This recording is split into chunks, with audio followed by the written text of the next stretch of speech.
जी अस्सलाम वालेकुम जी।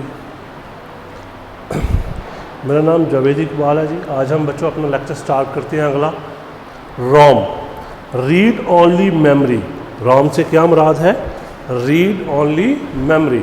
Read only का मतलब क्या होगा कि हम उसे देख सकेंगे लेकिन उसको चेंज नहीं कर सकेंगे, ठीक है, उसको डिलीट नहीं कर सकेंगे। उसको कहा जाता है रीड ओनली। जिसको पढ़ा जा सके, देखा जा सके लेकिन तब्दील ना किया जा सके, वो रोम होती है, ठीक है। इसमें सबसे पहले इसमें वो हदायत होती हैं जो कंप्यूटर को प्रिपेयर करती हैं इस्तेमाल करने के लिए। यानी कंप्यूटर ने जब रन होना है उसको जो हदायत चाहिए होती हैं वो किस में स्टोर होती हैं? रोम में। आपने सुना होगा ROM BIOS. BIOS basic input output system होता है। सिस्टम को चलने के लिए जो हदायत चाहिए होती हैं हम उनको बायोस का नाम देते हैं। वो बायोस किसके अंदर स्टोर होती हैं? रोम में। जब हमारा कंप्यूटर स्टार्ट होता है वो हदायत मेमोरी में आ जाती हैं और हमारा कंप्यूटर रन हो जाता है, ठीक है। तो इसलिए उसने कहा प्रीपेयर कंप्यूटर फॉर यूज़, यानी इस्तेमाल के काबिल बनाती है रोम आपको। रोम में वो हदायत होती हैं जो कंप्यूटर को चलने के काबिल बनाती हैं। फिर वो कहता है can be read can not, हम पढ़ तो सकते हैं लेकिन चेंज या डिलीट नहीं कर सकेंगे। पढ़ सकेंगे, चेंज या डिलीट नहीं कर सकेंगे। Can not right new information, और ना ही नई मालूमात लिख सकेंगे। यानी मतलब क्या हुआ कि रीड ओनली है। स्टोर डाटा परमानेंटली, डाटा को मुस्तकिल स्टोर करती है। यानी मतलब जो चीज़ आप स्टोर करोगे वो ज़ाया नहीं होगी कंप्यूटर बंद होने से। इस वजह से इसे क्या कहते हैं? Non volatile. नॉन वोलाटाइल की तारीफ सुन ले। All data not lost when computer is turn off, जब आप कंप्यूटर को बंद करेंगे इसमें से किसी किस्म का डाटा ज़ाया नहीं होगा, इसलिए हम इसे कहते हैं नॉन वोलाटाइल, ठीक है। इंफॉर्मेशन स्टोर्ड बाय मैन्युफैक्चरर, बनाने वाला इस पे हदायत लिखता है, ठीक है। यानी इस पे जो आप इंस्ट्रक्शंस लिखोगे वो उसको मैन्युफैक्चरिंग प्रोसेस के दौरान लिखी जाती हैं, ठीक है। यानी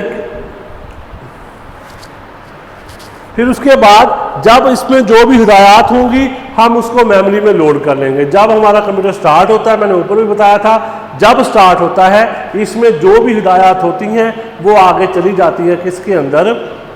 रैम के अंदर, यानी मेमोरी के अंदर, और वो एग्जीक्यूट होने की सूरत में आ जाता है। यानी रोम में जो हिदायत होंगी वो परमानेंट होंगी, मुस्तकिल होंगी, ठीक है, और आप उनको पढ़ सकते हैं, देख सकते हैं, लेकिन आप उनको चेंज नहीं कर सकते, ठीक है, क्योंकि वो रीड ओनली है। ये डाटा को मुस्तकिल स्टोर करती है, ठीक है। इस वजह से हम इसे नॉन वोलाटाइल कहते हैं। इसकी जी 3 किस्में हैं, पी रोम, ईपी रोम, और तीसरी कौन सी है जी?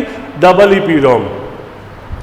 P ROM stand for programmable, P for programmable, ROM वही रीड ओनली मेमोरी। वो कहता है जी इनिशियली ब्लैंक, शुरू में क्या होती है? ये ब्लैंक होती है। ब्लैंक का मतलब क्या हुआ?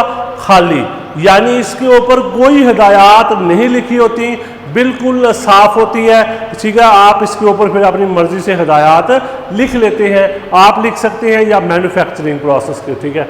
यूज़र और मैन्युफैक्चरिंग कैन राइट डाटा और प्रोग्राम, ठीक है।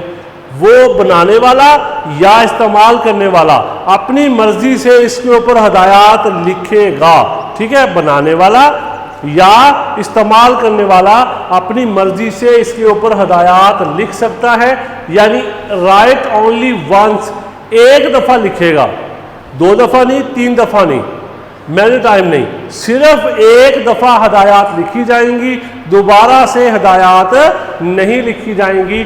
इस वजह से क्योंकि ये होती है प्रोग्रामेबल, सिर्फ आप एक दफ़ा हदायत लिख सकते हैं।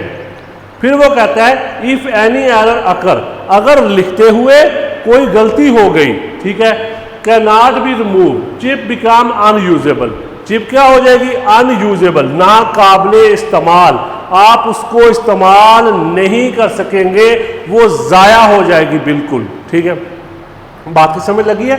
वो कह रहा है अगर आप कोई चीज़ लिख रहे हैं, लिखते हुए किसी किस्म की गलती आ गई तो आप क्या करेंगे, वो सारा आपका डाटा ज़ाया हो जाएगा, आपकी चिप जो है वो अनयूजेबल हो जाएगी, नाकाबिले इस्तेमाल हो जाएगी, आप उसको फ्यूचर में इस्तेमाल नहीं कर सकेंगे। ये पहली टाइप है। आप इसके ऊपर एक दफ़ा हदायत लिख सकते हैं, दोबारा हदायत नहीं लिख सकते।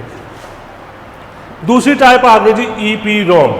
वही पहले वाले फिक्रे आपने लिखने हैं जी, इनिशियली ब्लैंक, शुरू में ये क्या होती है जी, ब्लैंक होती है।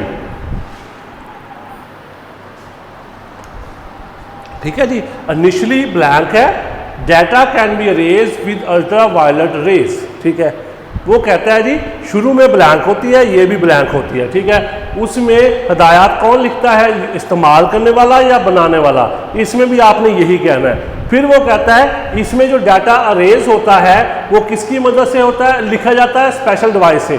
यहाँ पे आपने अरेज करना है तो आपने किसके जरिए करना है, अल्ट्रा वायलेट रेज के जरिए। ठीक है, यानी स्पेशल डिवाइसेस होती हैं जो कि अल्ट्रा वायलेट रेज को इस्तेमाल करते हुए जो भी चीज़ लिखी होती है उसको अरेज कर देती हैं और फिर उसको आप दोबारा से, ठीक है, नई हिदायत लिख सकते हैं। इसमें एक दफ़ा, ठीक है, होती है चॉइस कि आप लिख सकते हैं। बहरहाल तो EEPROM क्या चीज़ हुई बेटा, शुरू में ब्लैंक है, इस पर हिदायत कौन लिखता है, बनाने वाला या इस्तेमाल करने वाला, और इसको आप अरेज कैसे करते हैं, अल्ट्रा वायलेट रेज के ज़रिए। और जब ये अरेज हो जाती हैं फिर आप उसके ऊपर नई हिदायत लिखते हैं जो कि, ठीक है, अपना, ठीक है, नई हिदायत आप जो मर्जी लिख सकते हैं, एक या दो दफ़ा अरेज कर सकते हैं। तीसरी किस्म आ गई जी EEPROM।